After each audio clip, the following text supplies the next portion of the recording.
여러분 안녕하십니까, 진성호입니다.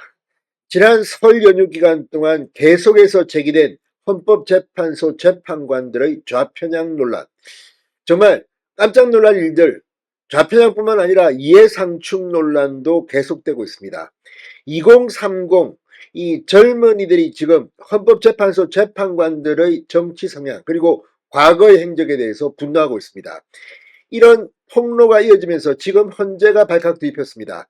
오늘 오후 헌법재판소가 이례적으로 헌법재판관의 정치 성향, 특히 문영배 헌법재판소장 권한대행의 과거에 대해서 입장을 밝혔습니다. 자, 지금 헌법재판소 오죽하면 설 민심이 어땠길래 이런 문영배까지도 옹호하고 나섰을까요? 그만큼 지금 민심은 요동치고 있습니다. 무엇보다 헌법재판소가 이 과거의 여론에 기반하여 윤 대통령을 함부로 했다가는 큰 코 다질 겁니다. 지금 분위기가 심상치 않습니다. 이런 식으로 만약에 헌법재판관들이 윤 대통령 탄핵심판 재판을 강행한다면 앞으로 어떤 일이 벌어질지도 모릅니다. 무엇보다도 지금 부정선거 관련해서 중앙선관위 사무총장까지 증인으로 채택했습니다. 지금 더불어민주당 이재명 대표와 사법연수원 동기 그리고 문영배 소장 대행이나 자신들과 코드가 맞는 사람을 통해서 무슨 작전을 짰는지는 모르겠습니다. 만약 그렇다면 어떻게 될까요? 지금 국민이 헌법재판소를 보는 시각, 지금 헌법재판소 게시판은 발칵 뒤집혔습니다. 문영배, 정계선, 이미선 이 세 명에 대해서는 구체적으로 중요한 물증들이 속속 드러나고 있습니다. 그래서 이례적으로 헌재가 공보관을 통해 해명을 시켰는데 이게 얼마나 국민들이 납득할지는 미지수입니다. 진성호의 융단 폭격 시작합니다. 헌법재판소를 융단 폭격합니다. 자, 헌법재판소가 방금 전 윤 대통령 탄핵심판과 관련해서 문영배 헌재소장 권한대행의 좌편향 논란에 대해서 사회관계망 서비스, SNS 댓글 등으로 문제 제기를 하는데 기본적으로 대통령 탄핵심판과 어떤 연관성이 있는지 의문이라고 주장했습니다. 그런데 이런 말을 하는 것부터가 일단 자기들도 이게 얼마나 심각한지를 판단하고 있는 게 아닌가 싶습니다. 원래 무시할 정도면 이런 이례적인 해명은 하지 않습니다. 지금 헌법재판소 소장의 좌편향 문제, 과거 SNS 발언에 대해서 변명을 하기 시작했습니다. 천재현 헌재공보관은 오늘 오후 서울 종로구 헌법재판소 브리핑룸에서 브리핑을 가지고 이재명 더불어민주당 대표와 문 대행은 페이스북 친구 관계가 아닌 것으로 알고 있고 10여 년 전 댓글과 대화 내용까지 기억할 것을 기대하기는 어렵다고 주장했습니다. 그런데 페이스북은 모르겠지만 트위트, 그러니까 옛 트위트 X에 대해서는 마팔했다가 마팔을 그만두고 이 비공개로 전환하고 아무튼 이미 증거인멸에 나선 게 아니냐는 비판까지 나오고 있습니다. 그런데 지금 천재현 헌재공보관은 이런 브리핑 국민들이 더 열받을 것 같습니다.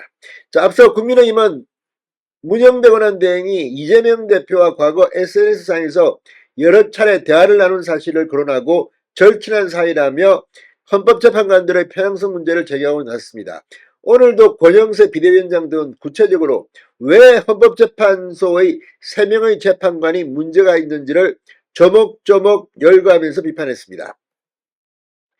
자, 헌재 공보관 천재현 공보관은 대통령 탄핵심판의 심리 대상은 피청구인 윤 대통령 대상이 헌법이나 법률을 위반하는지 그 정도가 중대한지 여부다. 이에 대한 판단은 헌법과 법률을 객관적으로 적용함으로써 이루어지는 것으로 재판관 개인의 성향에 따라 좌우되는 것이 아니다라고 주장했습니다. 그런데 이게 더 이상합니다. 아니, 법률을 객관적으로 적용하는 건지 지금 막 일정 잡고 하는 걸 보면 완전히 방어권은 보장하지 않고 지들 마음대로 하지 않습니까? 그리고 그 성향은 여동생도 윤 대통령을 어떻게 해라. 남편도 어디에 속해 있다. 지금 이런 사람들이 무슨 탄핵 심리를 한다고 날뛰입니까? 재판관 개인의 성향에 따라서 좌우되는 것이 아니라고 주장했지만 이진숙 방통위원장의 이 탄핵소추가 기각될 때 확실하게 내용보다도 개인의 성향에 따라 갈린 게 아닌가 의심이 되는 정황이 이미 드러난 바 있습니다. 자, 헌재는 이어 정치권과 언론에서 재판관 개인 성향을 단정짓고 탄핵심판의 본질을 왜곡하는 경우가 발생했다. 사법부의 권한 침해 가능성에 대해 우려를 표한다고 말했습니다. 거꾸로 묻겠습니다. 지금 재판관 개인 성향을 단정짓는 문제 정도가 문제가 아니라 윤석열 대통령의 이 계엄 선포에 대해서 이미 예단을 가지고 지금 진행하는 거 아니냐. 마구마구 지금 속전속결로 하는 게 아니냐. 내란죄는 뭐 뺀다. 아무튼 지금 헌법재판관들이 거꾸로 자기들한테 이 질문을 해야 할 겁니다. 문대행의 입장에 대해 블로그 글이 문제가 되는 것 같은데 특정 부분만 발췌한 기사를 보기보다 원문이 있으니 전체를 읽어보고 맥락에 따라 판단하면 될 듯하다. 자, 그렇다면 똑같이 윤석열 대통령의 탄핵심판 재판, 지금 일부 언론에 보도된 거 뭐 수사권 이걸 갖다 가져다가 지금 일방적으로 하겠다. 그것도 뭐 일주일에 집중 심리를 해가지고 뭐 하루 종일 한다. 그래서 2월 말에까지만 한다. 이 따위로 할 거면 집어치워야 합니다. 지금 세계 어느 나라에도 이런 식의 대통령 탄핵 심판 재판은 없습니다. 자, 박수영 국민의힘 의원은 지난 28일 자신의 페이스북에 문건한 대행이 유엔군의 부정적 인식을 보이고 북침론을 동조한 것이라고 비판하기도 했습니다. 천공보관은 윤 대통령 측에서 재판관 기피 신청을 검토 중이라는 일각의 보도에 대해서 기피 신청 관련 문건이 검토된 것은 없다고 주장했습니다. 아니, 검토한 거는 윤 대통령 측인데 검토된 것이 없다고 자기가 왜 말합니까?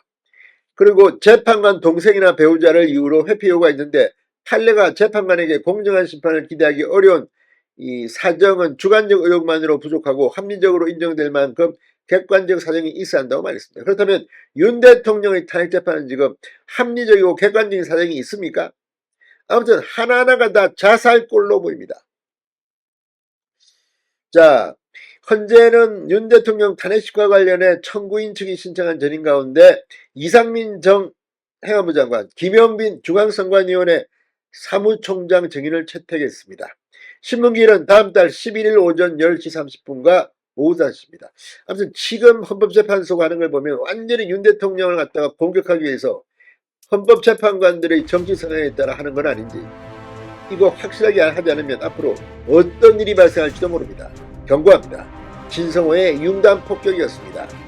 여러분 감사합니다.